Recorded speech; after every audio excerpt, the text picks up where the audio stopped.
Hi mummy. ఏం చేస్తున్నావు ఈరోజు? ఈరోజు ఎగ్ బజ్జీ చేసిన. గుడ్డు బజ్జీ అంటారు కదా మమ్మీ. గుడ్డు బజ్జీ చేసిన.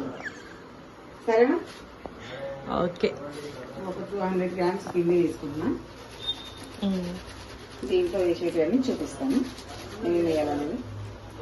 మనం మిర్చి బజ్జీలు. ఇది ఏం పిండి మమ్మీ? ఇది శనగపిండి అంటారు, బేసన్ పిండి అంటారమ్మా. దీన్ని ఇప్పుడు కలుపుకుందాం. మిర్చి బజ్జీ కూడా ఇదే యూజ్ చేస్తారు. కొంచెం కారం, ఒక చిటికెడు పసుపు, ఇది బేకింగ్ సోడా అంటారు కదా, తినే సోడా, ఇది వంట సోడా అని కూడా అంటారు. ఇది నల్లుప్పు అంటారు. అయితే మిర్చి బజ్జీలు వాళ్ళ వాడతారు. బజ్జీ మిర్చి కానీ వీటిలలో వాడతారు. ఇది టేస్ట్ వస్తుంది. ఇది బేకింగ్ సోడా చిటికెడు, ఎక్కువ వేసుకోకూడదు. ఆయిల్ పీల్చేస్తుంది కదా. ఓమా ఒక 1 స్పూన్, లైట్ గా జీలకర్ర, అంతే. వాటర్ వేసి కలుపుతుంది. కొంచెం అల్లం వెల్లుల్లి పేస్ట్ అమ్మా, వాటర్ వేసి కలుపుతాము.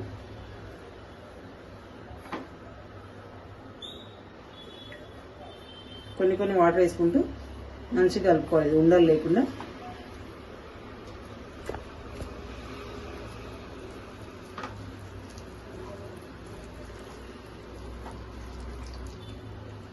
అది సరిపోతుంది అనుకో, కానీ ఇది కూడా కొంచెం వేద్దాం.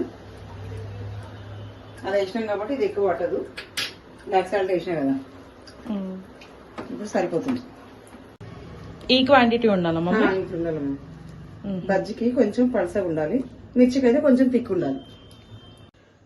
ఇది పక్కన పెట్టుకోవాలా తడిపి? ఏమన్నా అవసరం లేదమ్మా, ఎంబడే కలుపుకొని వేసుకోవచ్చు.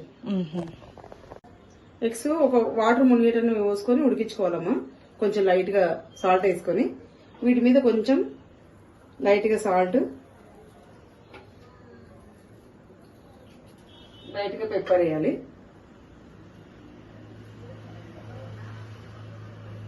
కొంచెం కారం, తినేటప్పుడు టేస్ట్ ఉంటుంది మంచిగా.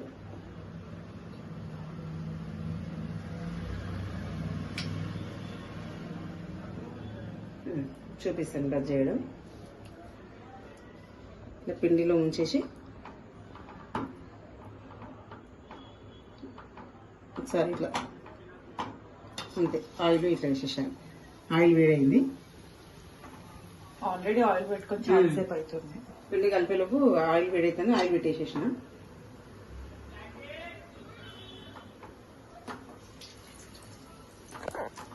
ఫాస్ట్ అయిపోతుంది.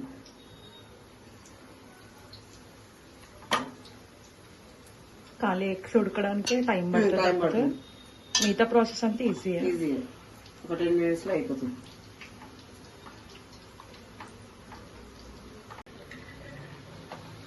కాలిపోయినాయి, కాలినాయి. ఇట్లా గోల్డెన్ కలర్ వచ్చే వరకు కాల్చుకోవాలి. అయితే ఫుల్ ఎగ్ ఎందుకు వేయవు మమ్మీ? కట్ చేసి ఎందుకు వేసినావు అట్లా? ఆఫ్ ఎగ్ ఫుల్ ఎగ్ వేస్తాం కదా, ఆయిల్ వేస్తే పేలుతాయమ్మా, అందుకని కట్ చేసి వేసుకోవాలి. ఉల్లిపాయ నల్లుప్పు వేసుకొని తినాలమ్మ దీనిపైన. చాలా బాగుంటుంది.